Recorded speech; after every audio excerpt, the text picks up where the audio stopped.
The broadcast is now starting. All attendees are in listen-only mode.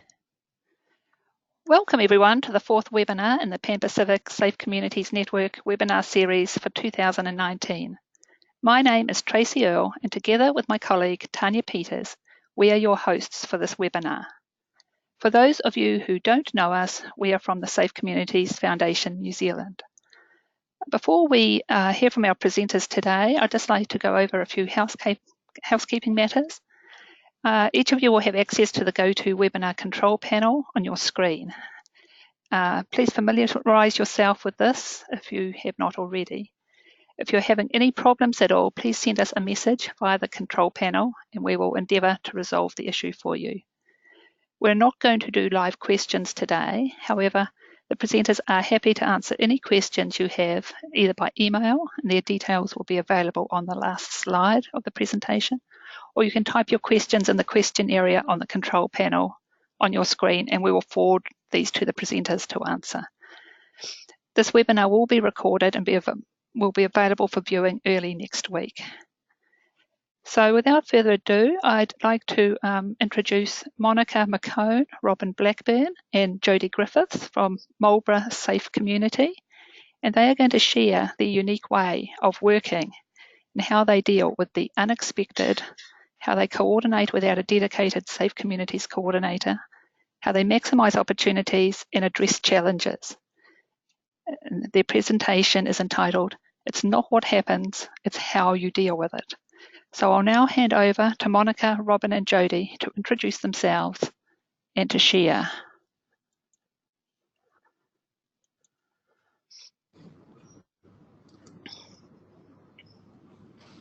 Welcome to Marlborough and our Safe Community, Safe and Sound at the Top, or affectionately known as SESAT. Today we are going to provide an overview of how we work as a safe community and how we have had to learn to adapt to a variety of changes in the way we work. So if Plan A doesn't work, what are the other options? Kia ora, I'm Robin. I work part-time in the road safety education space at the Marlborough District Council, and the rest of the time I'm with the Parks and Reserves Department. Previously, I've worked at Council with the Assets and Services team and have a good understanding of the need to be community focused. I'm involved in progressive community action groups in Marlborough, including Safe and the Sound at the Top, SASAT, to promote sustainable transport and road safety in the region. Other specific SASAT support includes administrator of the Marlborough Alcohol Governance Group, which we call MAG. Hi, I'm Jodie. I work at Marlborough District Council also in community development support. I've been part of the SASAT group since the beginning of 2018. My background is social work, both statutory and NGO, as well as teaching. My involvement with SASAT includes progressing the development of SASAT identified safety projects and the collation of the SASAT quarterly newsletter. 5 hours of my role is allocated to support these projects. Tēnā koutou katoa, I'm Monica McCone, Nelson Marlborough Health, Public Health. I joined SASAT in 2011 and was part of the original accreditation group developing Safe and Sound at the Top. I have a background in oral health, injury prevention and community development projects. My SASAT role is to act as a liaison between SASAT and Safe Communities Foundation New Zealand, write up monthly minutes, RBA and annual reports. I would spend approximately 8 hours per week supporting SASAT via my injury prevention and safety role in public health. Community is a place where people come together to share problems, solutions and stories. Community is where magic happens, and Marlborough is certainly a special place to live, work and play. As you can see from the slide, the province of Marlborough is nestled at the top of the South Island in New Zealand, Te Tāihu, and as such, we are the link between the North and the South Islands. Marlborough has 20% of New Zealand's coastline, woven through the beautiful Marlborough Sounds, and nearly 80% of its wine industry stretch across our valleys. We are very proud of our community of 45,000 people, where there is a lot to be thankful for and enjoy. The region is full of natural resources, colour, complexity and diversity, and is known as the sunshine capital of New Zealand.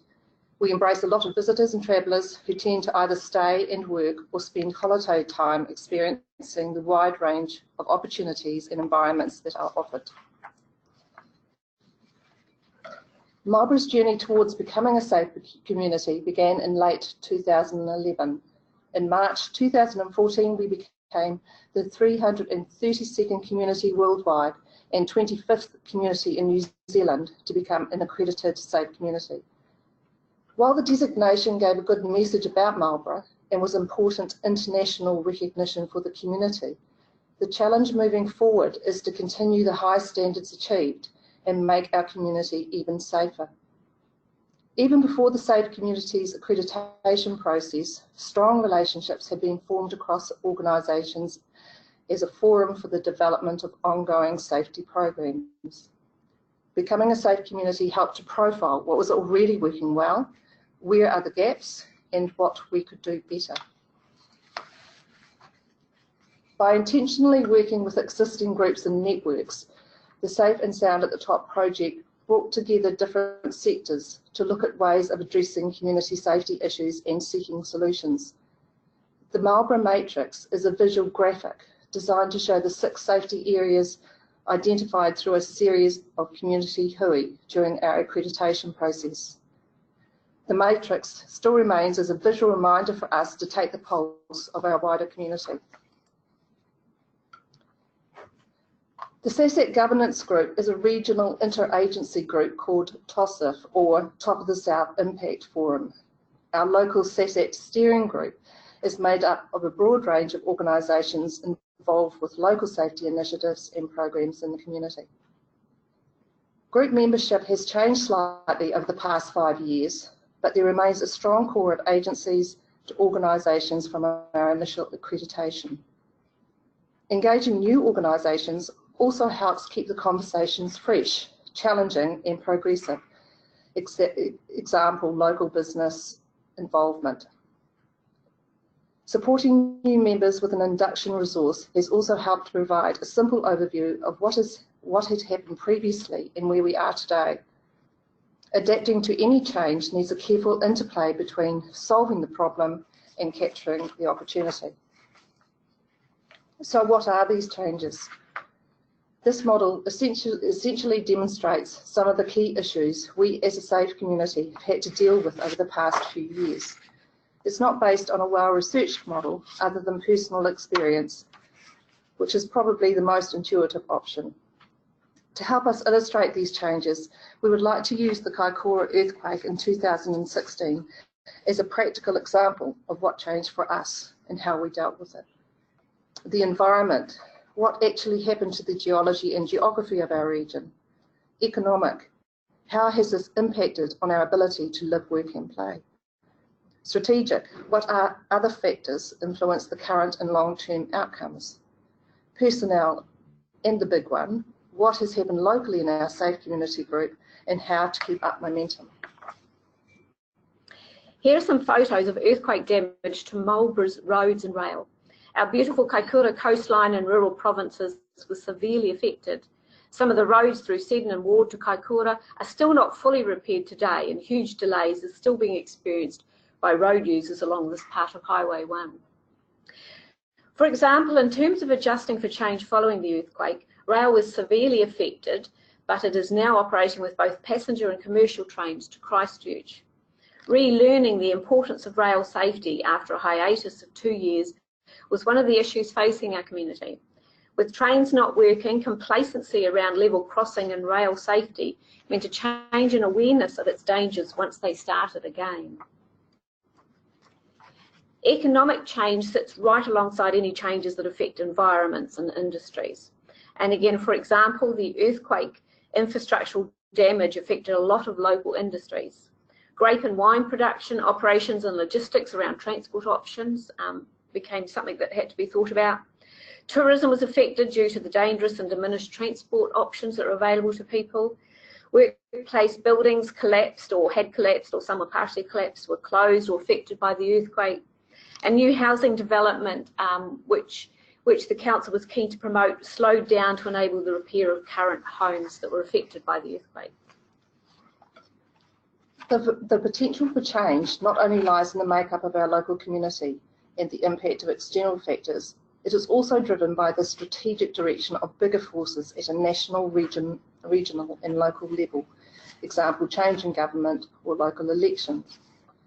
Government and ministry targets provide guidelines and policy direction that can influence our local planning, example, the government's new wellbeing strategy. Support for regional and South Island strategies can also impact on how we see our work at a local level. Example, some of our groups, the Road Safety Top of the South Strategy, Top of the South Impact Forum. SASAT is planning for a re-accreditation in 2020, so addressing any strategic changes from accreditation to re-accreditation is part of this process. At a local level, strategic changes in our SASAT steering group has meant that our chair has signing rights only, and the facilitation of our monthly meetings is shared by all members, which is very equitable. Changes to personnel within the wider SASAT group is the most challenging of the 4 changes. SASAT members are really busy people. They are actively involved in other groups such as Marlborough Violent Intervention Project, Road Safety Action Plan Group, early child and youth groups, older adults forums, planning groups, management groups. Therefore, staff movement is ever present. For example, when the Kaikoura earthquake happened in 2016, SASAT members were busy within their respective agencies and organisations, working hard behind the scenes on welfare, logistics and support. SASAT meetings stopped for a few months while the initial response took place and staff were seconded into the community to support where needed. So sometimes there is no choice. Things don't stay the same and sometimes there's no control over things, except to remain resilient and flexible, focus on what you and your colleagues can do for the community. By working together through adversity, it provides opportunity for growth and perspective, and you also get to meet some new people on the way who bring new ideas and energy to the table. So along the way, our SASAT coordinator role changed from being a designated position to one where key aspects of this role are now shared. But a little background first. Between 2014 to 2018, the SASAT coordinator role changed 4 times, with each person bringing a diverse range of skills and experience. We have benefited from their individual expertise, with some still remaining on the SASAT group in their new roles and capacities. We have found that the limited coordinator position did not work for us, so allocating tasks to existing group members instead of trying to employ a designated coordinator on 10 hours per week was implemented early 2018. Sharing the load between SASAT group members has already helped raise awareness of what is involved at an operational level. It provides a better understanding of what is needed to be sustainable and promotes the importance of ongoing organisational support and involvement. Project development and admin duties are the main areas that require specific personnel input, and that has been provided by group members with skill sets to support these roles. SASAT partners are already involved in a wide range of safety projects, and members regularly feedback information to and from meetings, which in turn feeds into the bigger collective picture. This process enables the sharing of consistent information to flow to and from the community, with the added ability to discuss issues of concern and to also acknowledge and celebrate successes. Our next slides are examples of local projects that the SASAT group have either developed or contributed towards. The driver mentoring program is an extension from the Learner Licence Workshop program already operating in the region with huge success. We're having like 95–100% pass rate first time for our young at-risk drivers. The problem arose from this was that the young drivers at risk of driving without a licence or outside the conditions of their licence had no support once they got their learner's licence to continue through the graduated licence program. Following a Road Safety Action Plan meeting where the police sort of expressed their concern about that and their support to have training opportunities for young drivers through to the restricted licence, NZTA offered additional budget to Marlborough to instigate the driver mentoring program in Marlborough. Following meetings with police, it was decided to use the funding to buy a dedicated car, which the police would manage and use to take young people out for driving lessons. One challenge at this point was to who would own the car, as both the police and council were quite reluctant to be the person or the body that owned that. This was resolved through council presentations that explained the many benefits for a community that has labour shortages, we have young people driving illegally, we had road safety issues with young drivers, and not a lot of opportunity for our police to engage positively with young people. The current challenge is that while we have complete commitment from partners to deliver the program and have developed a robust process for delivery, many of the drivers issued with a deferment flyer from the police with the clear instructions of the process are just not connecting with supporting families who manage the process to start that process off. Now, supporting families have tried to call them back through phone numbers, but our young people, it's very difficult to get hold of them sometimes. So our next step in this space will be for the police to then take over and make that further contact and try and get that person to the courses. We appreciate the program is new, and we're hoping once the program has proven to work that we might have a lot more interest from our young people. They'll feel a lot safer coming along to those. There was concern in the community that with the demise of the Plunkett child car seat renting scheme, families who could not afford car seats would be forced to have children unrestrained in the car. There was also concern from partners such as the police and midwives that with Plunkett no longer having capacity to show new parents how to fit the car seats, if they had the car seats, some of the car seats were being incorrectly fitted. We decided to introduce a scheme working with 2 local companies to offer at-risk families free car seat fitting checks. However, at this stage, no families have taken up that offer, and we've not been able to identify if this is because we're either not targeting the right organisations to distribute the vouchers to the vulnerable whānau, or that the families are finding the process of going in to have their car seats checked is just too hard. We did look at addressing some professional development for our midwives who lacked conviction that new babies were correctly fitted into their car seats. To provide professional training was expensive, and when we looked at running more basic workshops, the logistics of getting all the midwives involved at once was just too challenging. So we moved on to creating a resource that has NZTA and Plunkett car seat fitting flyers at the point of sale. And this was very exciting in terms of road safety, and we like to think for new parents who needed good quality car seat fitting information. We understood that retailers were not providing these flyers. However, our retailer store rules, or a lot of the retailer store rules, meant that only Kmart would allow our child restraint safety crisp billboard in their store, and we're very thrilled about getting one off the ground. We will continue to lobby other retailers for their inclusion in the program. Following on from the heavy road safety promotion during the rail network rebuild post-earthquake, it was decided to continue with promoting Rail Safety Week in Marlborough using road safety budgets rather than the budgets that are available for the State Highway 1 rebuild. Having only limited budgets and knowing that students learn track safety at Marlborough Clued Up Kids each year, we focused on older members of the community by running a radio intensive program with a daily rail safety quiz where they could answer questions and win prizes. Now, we did have some billboards up as well, but this was less well received because you only really have access to the existing billboard sites. So putting up new billboard sites is quite unrealistic in most places because of a lot of reasons. But none of our billboard sites were close to level crossings. So as a result of that, when we had the billboards up, some members of the community felt that the message was wasted because it was nowhere near the level crossing. So we no longer do the billboards as a promotional tool.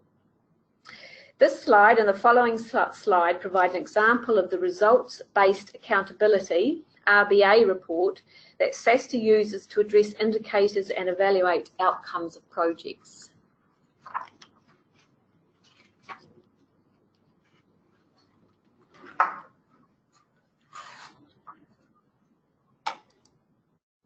The Marlborough Alcohol Governance Group, MAG, was formed as a result of SASAT. This group focuses on the issues and needs of our community in respect of alcohol. The group is chaired by police and has a wide range of members including licensing, hospitality, health and other interested organisations. The group commissioned a research report which has provided areas to get us started. This included a focus on young people and drinking. With funding from HPA, we created Kyle, Know Your Limits, Marlborough. He became an eye-catching cardboard display aimed to advise parents on their legal requirements when providing alcohol to minors. These 3 large cardboard displays have visited many locations, including bottle stores, supermarkets, libraries, colleges, and the emergency department of the hospital. As an intermediate measure, safer summer adverts were created, promoting the do's and don'ts of safer alcohol consumption during the festive season. The second phase of our campaign started earlier this year, Delay Drinking, focusing on the benefits of not drinking at all. It's a real no-brainer. MAG is now starting on a new project with our other target audience, the mature drinker aged 55 years and above, with the benefits of drinking less still in the early stages of development. Water safety is also a high priority for Marlborough, having 20% of New Zealand's coastline, and like the rest of the country, many rivers feature on the landscape. People are frequently in contact with water. We chose to focus on river safety, highlighted by an accident between a swimmer and a jet skier the previous summer. SASAT was part of a community group which was formed and represented various river users, including rowers and kayakers, water ski vessels, jet skiers, as well as the general public swimming.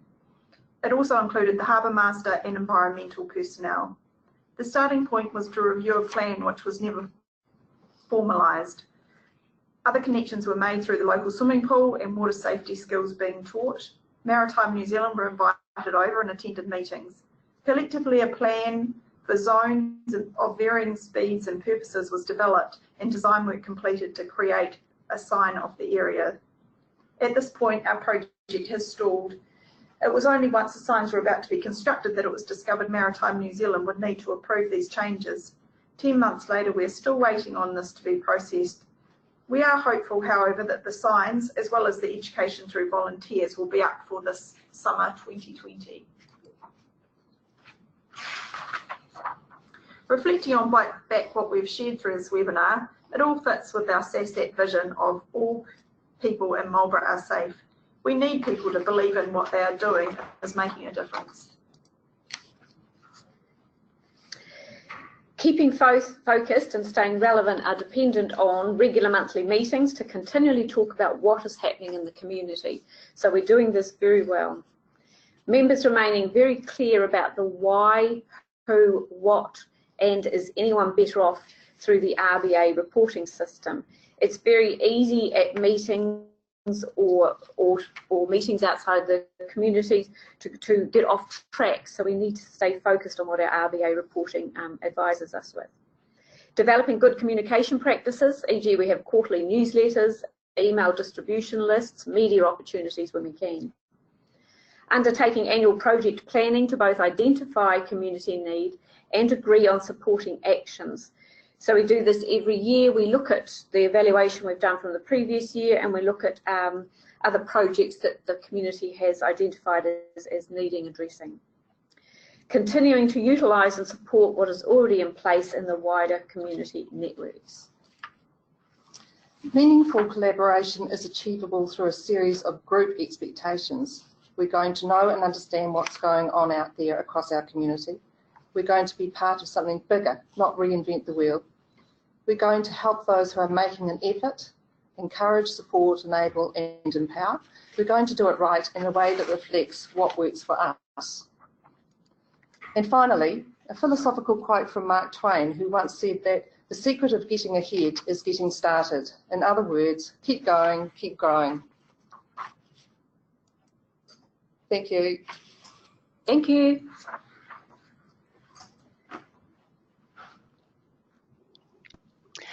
Well, thank you for that presentation. On behalf of all the attendees, I'd like to thank Monica, Robin and Jodie for taking the time to share with us. There's certainly some great learnings there and food for thought for all who are listening today.